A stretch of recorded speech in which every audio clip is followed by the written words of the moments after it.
Hello everyone, welcome to my channel. My name is Rashi Goel and in this video we are going to simplify then 25 power x plus 5 power x is equals to 2.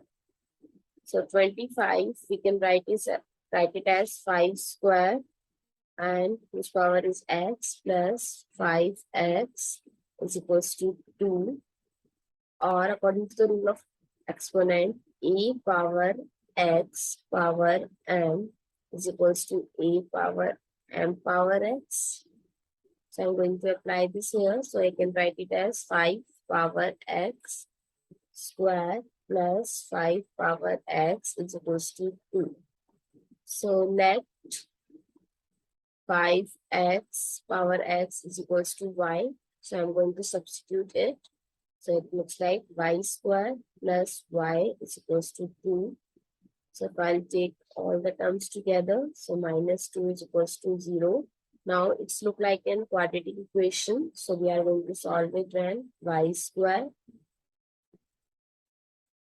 plus 2y minus y minus 2 is equals to 0.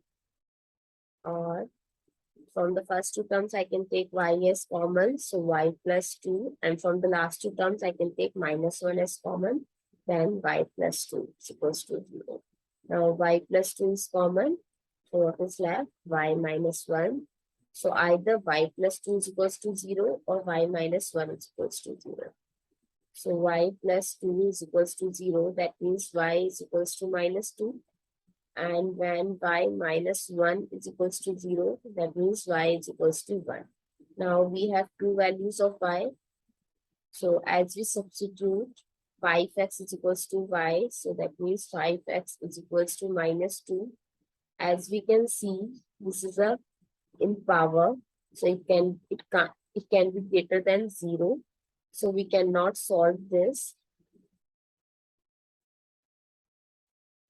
Now comes to 5 power x is equals to 1, or 1 we can write it as 5 power 0. So if we compare both sides, that means the value of x will be 0 for this equation.